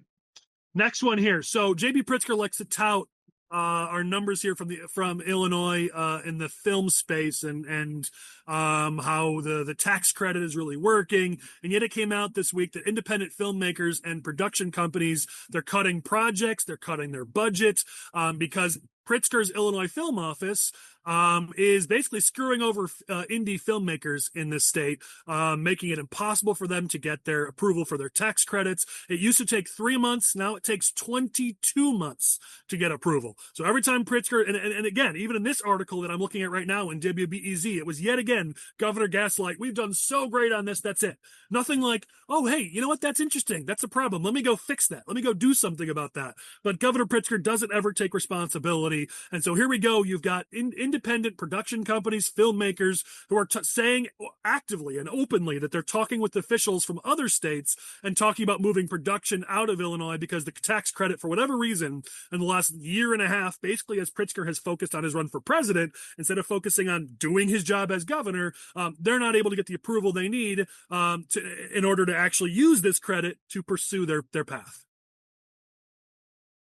All right, next one here. Brandon Johnson, Chris's favorite mayor in Illinois. Brandon Johnson claimed to everyone that he was running a national search for the CTA, new CTA head, and yet he was caught by what is this? I think this is the Tribune. Yeah, by the Tribune and others who caught him, did a FOIA request, and found out that he didn't actually do any sort of review, especially not a national search. Here's his quote. He said, "Oh yeah, Johnson's like, no, we talked to some people. We reached out to 3 leaders of agencies across the country, and none of them were interested in doing a formal interview. That was their big national search. They had no records. They didn't vet any candidates. They didn't hire any search firms. They didn't actually do any kind of work to find a new head for the CTA. Meanwhile, of course, they want all of us in the suburbs to pay higher taxes and fees and a delivery tax and a service tax to bail out Brandon Johnson's CTA. And suburban taxpayers are saying, this is what we're supposed to bail out?" Kevin, I know you were really excited to see the Senate proposal with a $1.50 delivery tax on every taxpayer in your region just to bail out the CTA. That's a very unpopular proposal. I'm glad it didn't go through. Yeah, we'll see what happens over the rest of this year, right? Yeah. All right, 2 more before we close this thing down. The CTU president, Stacey Davis Gates, who, as a reminder, sends her kids to private school instead of public school. She has said that we taxpayers owe the Chicago public schools $1.2 billion with a B more a year. Otherwise, we're complicit with the Confederacy. You think I'm crazy? Literally, she said this. What's happening in CPS, according to her, is connected to a larger national agenda to strip public education down to the bare bones. It's a repudiation of the public good and, quite frankly, a relitigation of the results of the Civil War. Over and over, she and Brandon Johnson use quotes like this. Later in her speech, she said, "Do we ally ourselves with those attempting to finish the work of the Confederacy?" Literally, we are all just supporting the Confederacy if we don't hand her $1.2 billion more. Just another example of how out of touch these, union leadership is with their rank and file members. I mean, you go and talk to like an actual teacher that's working at, 5 days a week, educating students. They don't agree with this. It's just insane. Michael, so you're saying you wouldn't want to send another $1.2 billion to Chicago? No, I guess I'm part of the Confederacy. You are. Where's your flag? Clearly, you're a racist. It's we just learned it right here, guys, live as we're recording this. Michael Butler, member of the Confederacy. All right, last one. The U.S. Bureau of Labor has reported that American workers are making more money. In May, the real average hourly earnings in this country increased by 0.3%. What they do is they look at how much more Americans are making in their average hourly earnings, and then decreased based on the CPI, the what's happening with inflation, to look at, are people making more money and real earning power? And in America, they are. Something you should be talking about as Washington continues to struggle with how to handle their messaging and how to handle the tariff fight and the passing one bill, and we're still fighting about it in June. There are positive signs about the economy that we should be talking about. The American worker, supposedly what all this is about, the American workers making more money. That's a good thing. Republicans, if you want to be the party of working families, you should be proud of the fact that American workers are making more money. When will this trickle down to Michael and I ask you? Yeah, well, American workers other than Chris and Mike. All right, let's close with this. Our OG Clown of the Week. We have some fun with this. Feel free to put in your nominations. Have some fun with it. Go ahead. I do have to give Clown of the Week to the CTU president and Brandon Johnson for their obsession with the Confederacy. I do not understand where this is coming from, where they got this talking point, or that they think it's effective, but apparently any opposition to their radical policies and just rampant, overspending, apparently that puts you in with the Confederacy. I mean, we're in Illinois, for Pete's sake. Like, we have no ties to the Confederacy whatsoever. We were on the right side of that issue. It's just a joke. Yeah, I'll second that nomination. What else you guys got? I've got one. Congressman Al Green from Texas, who's been in Congress since 2005, put forth a resolution this week for impeachment against Donald Trump for improperly striking and bombing Iran. It was defeated soundly, including 128 Democrats joining in defeating it. This is the same clown who got kicked out of the State of the Union for yelling and waving his cane at the president while he was speaking. And I'm just wondering how those resolutions against Obama and Biden, when Obama bombed Libya and Syria and Biden went into Yemen and Syria, how those impeachment things worked with Congressman Al Green back then. Yeah, well, I saw the estimates. Obama dropped, some say as many as 100,000 bombs, but yeah, where were they when those bombs were being dropped? I don't know. Maybe it just got caught in the drafting. Yeah. Al Green, you ought to put it out there. We saw Sean Casten is pushing forward his own articles of impeachment for the same reason. So, yeah, I hope Niki Conforti takes note. Maybe we'll improve her numbers next time against Casten. What else you guys got? Chris, you got anything, man? I'm going to make up for what I lack in clowns and OGs of the week and what my closing remarks are. All right. So I'll let you. That's you put some pressure on it. I like it. And I do have a. I've only got a few. Go ahead. No, go ahead. You know what? I do have an OG shout out that I want to make note of a few people. So the chairs in Cook, DuPage, Will, Kane, McHenry, and Kendall. So Aaron Del Mar, Kevin Coyne, Christina Clausen, Andro Lolario, Jeff Thorsen, and Jed Davis. I don't think people give these folks enough credit. They are working their butts off behind the scenes and working really, really, really hard as volunteers for no pay. And truly, I'm in the pits with them, but they are really working hard north of I-80 to try to get a lot of people elected and pushing that boulder uphill. And so I want to give them a shout out and let everyone know I'm honored to be working with them, and I'm real proud of the efforts that they put forth up here in Northern Illinois to try to change things. Some positivity. I like it. I'm light on people this week, so I can do mine if you guys are all done. I've only got a few. Chris will celebrate that. Usually I got too many. All right, let me give my couple. I got an OG. So in Carlinville, there's a weekly anti-Donald Trump protest held outside the Macoupin County Courthouse. And this week when they showed up, there were trucks and trailers filled with manure right where they usually protest. Lane post some photos in post. This stuff, listen, it's small potatoes. It's not going to make a big deal, but I love this. Just fight back. I love this stuff where, you just show some fight as Republicans. They even said, one of the people who were there was like, yeah, okay, I got a chuckle on it. It was a pretty good move. It's a pretty good idea. Especially because these trucks are sitting there in 90+ degree weather. I mean, it had to smell awful. Listen, I thought it was pretty funny. So I'm giving them, whoever did that, OG of the week nomination for me. Couple clowns. We've talked about her a couple times this podcast, but former Illinois resident, now Florida carpetbagger Catalina Lauf, who wants to run for Congress down in Florida, has apparently released a book, Time to Choose, Reclaiming Liberty from the Swamp, from congressional candidate Loser, who it seems like all the time we get these candidates who run for office, lose, and then want to tell all of us how to do things, even though, we've won and they haven't, but whatever. So Catalina Lauf, according to herself, is a bold voice for liberty and a rising force in American conservatism, despite losing multiple races. And she delivers a bold and urgent call to action for every American. So anybody who has dealt with Catalina knows she's a very unserious person who hasn't met a single policy she could actually explain in Google that if you don't know what I'm talking about. So clown of the week for me. Apparently anybody can just call themselves an author in 2025. I want to know how much AI wrote of that book. Last one here, Chris. I don't know if you'll be with me on this one, but the White Sox fan who heckled Ketel Marte at the game over his mother who died in a car crash in 2017. I mean, the guy was visibly crying on the field. I mean, I just hate that this happened with the White Sox. Our franchise has become such a joke that, of course, this happened at White Sox Park. No, I'm not going to call it Wright Field.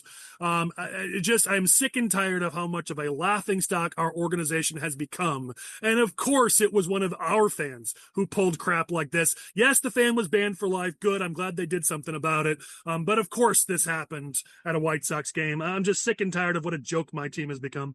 Well, there's actually, I'm glad you brought this up because I literally remembered I want to talk about this in the middle of you talking about your clowns. So thank you for that. There's a video of the guy getting kicked out of the game, and he's wearing like a Caleb Williams jersey, and he just looks like some transplant from Naperville. Apparently, he's from Naperville. That's not confirmed. Do not sue me, Mayor Worley. But apparently, he's from Naperville. Just like a guy, like some 20-something-year-old like degenerate kid in a Caleb Williams jersey and his broccoli hair. Like that just screams the type of guy who's not actually a White Sox fan and got dragged there for whatever reason. So, but listen, if he is a White Sox fan, if he does care about the game of baseball, he should be ashamed of himself. I do not support this. We have the Pope as our number one fan, and he would never sanction this type of thing. So yeah, you are the clown of the week, Mr. Broccoli haired Caleb. Of course, a Bears fan. Like Bears fans do these things, Collin. You don't hear about Packers fans doing this stuff. Come on, man. What are we doing here? Well, I will say kudos to the White Sox organization and their fans. The next game when Marte came up, they gave him a standing ovation. So I love to see that. But I'm sick and tired of this White Sox franchise. I really am. It's just, I'm done with it. I'm so frustrated. All right, that's it. Let's go with our closing thoughts. Chris has really set the bar high. So I'm going to let our guest go first here. Keith, your final thoughts for the week. Look, we have a lot of work to do, but I think the biggest thing that we have to do right now is recruit candidates. And it's tough sailing and it's hard. And it's not because we're not trying. There's a caustic environment right now, and it's hard. And Republicans do their best to have litmus tests all over the place. And good people who haven't run before don't want to jump in because, quite frankly, the upside isn't worth it, the potential. And so, look, anyone who is interested in running for office, please contact a local chairman or someone involved in the party and get involved and jump in, and don't be afraid about this. We need good candidates, people who see a problem and want to fix it. That's what politics is all about. Yeah, I agree. Kevin, I know we're way over time, so thank you so much for giving us this much of your time. Your final thoughts for the week. If you are thinking of running for office, don't wait anymore. You need to announce now. You're kind of late to the game here. And as far as my campaign, I'm having a fundraiser next month, end of the month. It's a minor league baseball. I've got a suite rented, and you want to support Schmidt for il.com. You can go on there and support. But we need to start activating and announcing is my advice. Yeah, 100%. So schmidtforil.com, correct? Yes. Go support Kevin. You're talking about a minor league team. So are you guys having the White Sox in town, or is it a team from Joliet? It's the Jackhammers, I think. There's it used to be the Jackhammers. Now they're the Slammers. Okay. All right. I missed that, the Jackhammers. Oh, North versus South. Hopefully we clean up down here. I'm a City Thunderbolts fan personally. Michael, if you want to clean up, though, you got to put the bush light down long enough to catch the ball. Hey, I'm not out on the field. I'm just watching from the stands, but I'll be there. I already got my ticket, so it'll be a good fundraiser. Are you throwing the first pitch, Kevin? Yeah, they have a few people do it, but yeah, I'll throw the first pitch. Wow. All right, nice. Well, if you know someone who's going to be warmed up, it's the chiropractor. He knows how to warm those up.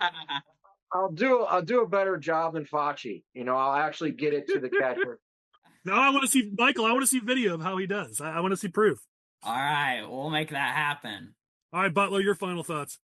No, I think we've covered a lot of ground here. Obviously, there's a lot of opportunities before us. The Democrats seem to be in disarray. So I just say, don't count us out. We got a good election coming up, and let's a lot of infighting on the Democratic side. They seem to be rudderless. They don't know what they stand for. They don't know what direction they're wanting to go. And it's imperative that we take advantage of that. And we're going to get Kevin Schmidt reelected and hopefully a lot more. Nice. Well, for the record, I think, Michael, I think the individual I was talking to who was trying to figure out which of the two of you was the cute one, I think it's you. So for the record, if you win that fight, it can't be Chris. Chris, your final thoughts. So I apologize if I'm long-winded. I would like to start by encouraging all of our guests to continue to pray for the American servicemen and women in the Middle East and continue to pray for the civilians of the Middle East and Israel and Iran as they are still under bombardment. I don't know if the ceasefire is going anywhere. It doesn't seem to be. But I do want to point out the fact that we still need to be independent thinkers in this country. And we still need to develop opinions on our own, get all the facts before we make decisions. And I point to the YouGov Economist poll that was conducted over the period of time before the United States bombed the Iranian nuclear facilities and after the Iranian nuclear facilities. Before the United States attacked Iran, there was a 60% of the country opposed it, and 53% of the country of Republicans opposed U.S. intervention in the war between Israel and Iran. Afterwards, Republican support for U.S. intervention in the war tripled from 23% support to 68% support in literally a 48-hour time frame. Now, listen, I'm not going to sit here and tell you what you are supposed to believe. But what I am going to tell you is two things. Number one, we need to be independent thinkers in this country. We need to be independent voters, and we cannot simply agree with something just because the president of the United States did it. If you opposed war, the United States intervention in a war in the Middle East before we bombed Iran and did it afterwards, I'm going to seriously think about what your integrity is as a politician, as a voter, as a thinker. The second thing to remember is if you're a candidate, the 51% of independents still oppose this, and a plurality of Americans still oppose any U.S. intervention at all overwhelming. So I encourage you, if you're a candidate, if you're a voter, do not simply look at what the president is doing and think, I'm going to support that just because the president is doing it. Make your own opinions. Don't just go along with the pack. And I encourage you, please consider the fact that the majority of independents and a plurality of all Americans still oppose U.S. intervention in this conflict. And thank you, and have a happy 4th of July. Chris, I think tribalism is the point there, right? Just because your favorite politician did something or didn't do something, or your least favorite politician did something, doesn't mean, okay, wait, Trump did it, so I have to be against it, or Trump did it, so I have to be for it. To your point, are you for it or against it regardless of that? Think for yourself. I like that. I have more respect for Lindsey Graham, who I know always wanted to support this conflict. He's wanted to bombing Iran is number one on Lindsey Graham's to-do list. I respect him more than I respect the people who opposed it before last week and now are going lock, stock, and barrel with the president. Yeah, somewhere up in wherever he is, John McCain's smiling, but he and Lindsey Graham got what they wanted, I guess. All right, let's close this thing down. As I said, we don't have another episode next week. We get a week off. Lane Davis, our producer who worked so hard, gets 1 week of a break here. In the meantime, though, as you guys go out in your parades, as you're walking for your favorite Republican candidates like Kevin, or for your party like Keith is and his various parades throughout the county, here's what I'll challenge you for one day. For one day, it's about America, not your political party. Yes, wave your signs, scream Republican, rah, rah, I get it. But for one day, it's about celebrating America. Let's please, don't let the No Kings rallies, the Democrats over-politicizing every aspect of our lives ruin the one day we sit down and say that we're just damn proud to be in this country. It's not about politics, it's about the country. Please, just try for a day to focus on the fact that we're blessed to be citizens of the greatest country in the world. With that, we will close this down. Thank you, Keith, Kevin, Michael, Chris, Lane, our producer, everybody who sticks with us every week. We'll catch you in 2 weeks on the Smoke-Filled Room.